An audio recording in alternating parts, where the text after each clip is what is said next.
Hello, welcome to the class 10th of this course. In this course now we're going to talk about CSS colors.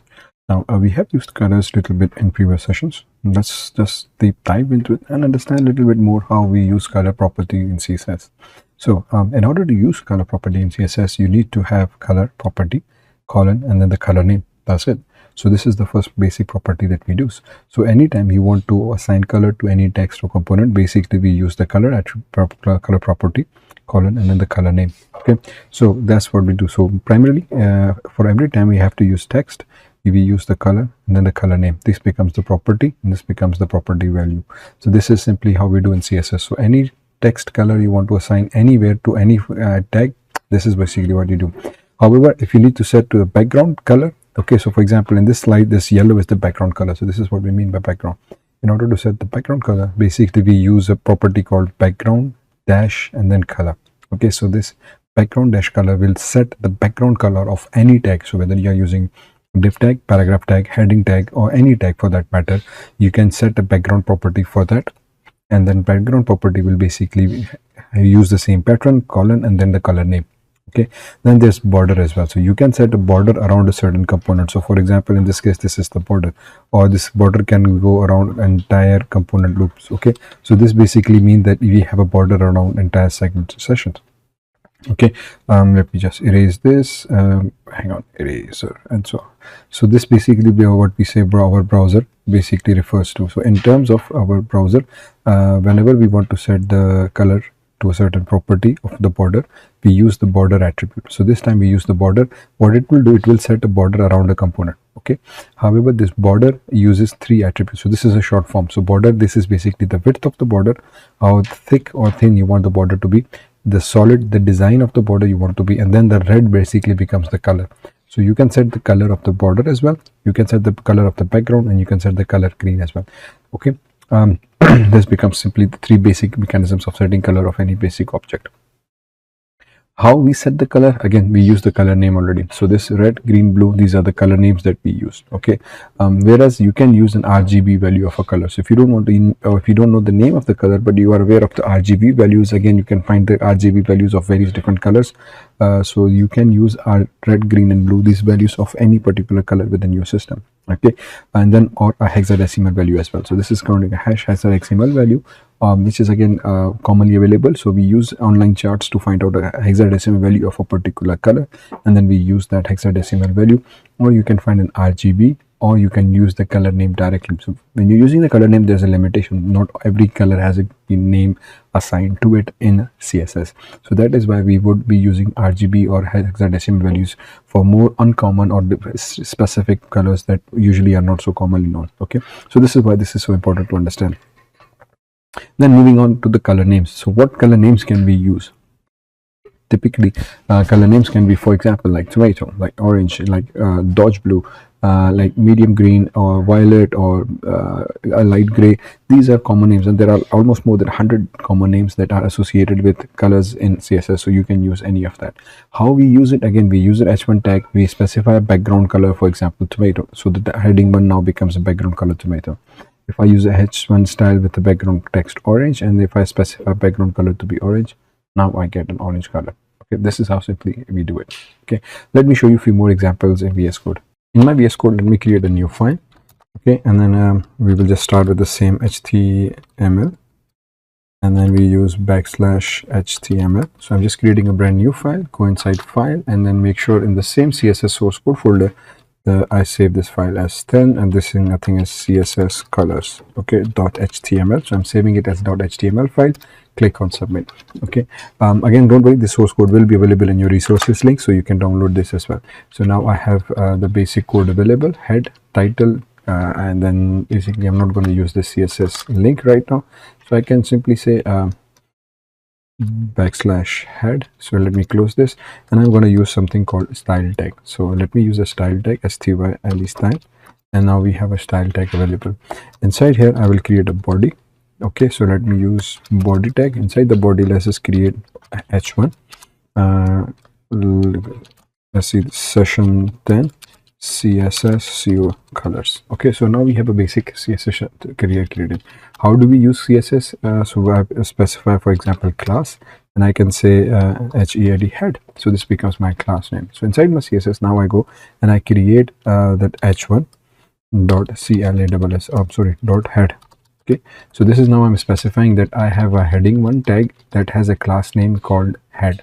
So apply these styles to it. So I can say, okay, let's apply color to it. So the color can be any color. So in this session, you can see this. This is giving me a list of huge number of colors that I can apply, and you can select any number of colors. Click S, and if I turn on the live preview of this, okay, so I have this session available. Let me just close this and minimize this a little bit so we can easily read it. So once this is there, now you can see this, that the text is basically of green color. Okay, so this basically indicates that I have a heading tag, and that heading tag has a style to it. So we specify the style using the class head.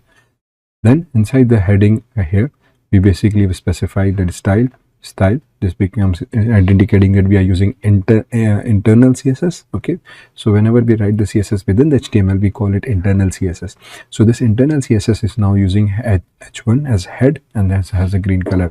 In the case if you have another head tag, okay, so this is basically where if I use another head tag, I can say h1, and this is course name, for example, course CSS for Dummies. So I have another heading, Control S. Now as soon as I save it, you can see that the output is basically black. Why this is black? Because we have specified a class here, and we have specified that only this class is supposed to be green in color. This class does not have any attribute associated with it. So we can specify h1 as a journal. So when I specify h1 as a journal, and I can say color, and this time the color can be, for example, the sea green color. Control S, and now this becomes a sea green color. Why this is sea green now? Because we have told it that h1 is a tag, so this becomes my selector, and it applies the style to it. Because I have not given any class name to h1 this time, so this h1 can be applied here. If you need to do, for example, in this case, I can say class, and I can say subhead. So this becomes my subheading class. Now if I go and save it, basically what it will do, that I want to make sure that it's applied on subhead, Control S, and this is applied here. Okay, so we can apply different styles to heading tags, and in this case, for example, we can say yellow green, Control S, so now it becomes yellow green to it. So this is one way of doing it. Then the second thing we do is we call background attribute. Okay, so we come here and I can say, okay, background color. So the background color is up to us what we specify. So in our case, for example, I can say light blue, for example. So as soon as I specify light blue, now the color becomes light blue background color. In this case, let me apply background color to this, and we can say, for example, light gray. Okay, Control S, and now this has a light gray. Okay, so this is basically how we apply different color attributes to it. Do ensure that you give a more legible and accessible colors. These two colors are very poor color theme areas. So in this case, I can say, for example, white would be more suitable, and I can have that Control S. So now you see it's more readable. In this case, again, this is absolutely terrible. So instead of maybe this green color, we can use dark green color, something like that, so it becomes more readable at least. So yeah, now you can see that. Then again, we can use RGB as well. So if I don't want to use this color here and I want to use RGB, so to do that, we just simply use RGB, and then we apply red, green, and blue colors. Okay, so Control S, now we have that pure red, pure green, and pure blue, which basically adds up to this.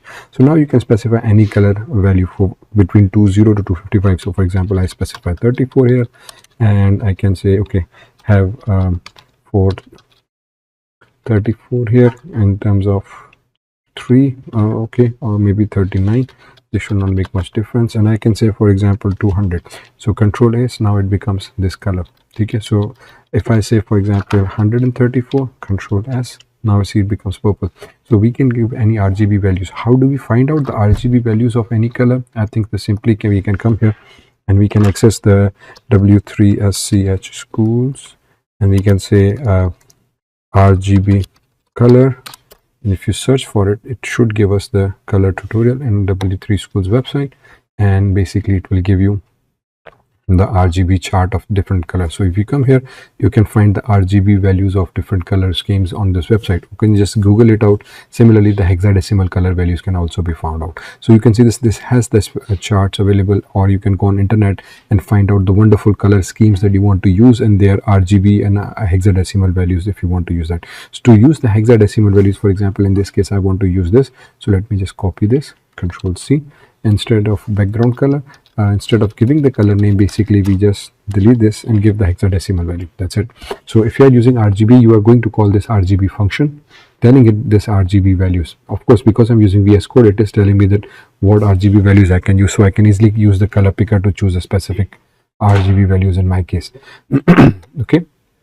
However, you can give this hexadecimal value as well. So this is simply how we basically do it. Okay, so just wind it off. To use CSS colors in CSS, you can specify very simply the color attribute, background color attribute, or what we call the border attribute. Let me use the border very quickly as well. So if I have this, Control S, let me come to my code again, Control S.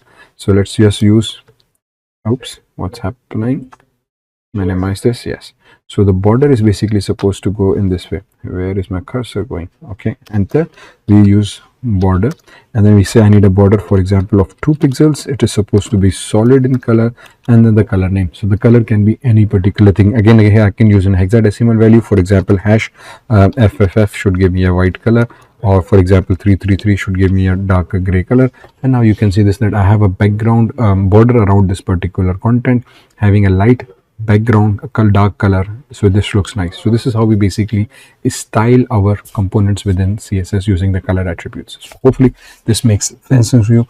So any issues, anything, do send me a content message, and we will talk more about it. Okay, thank you for watching.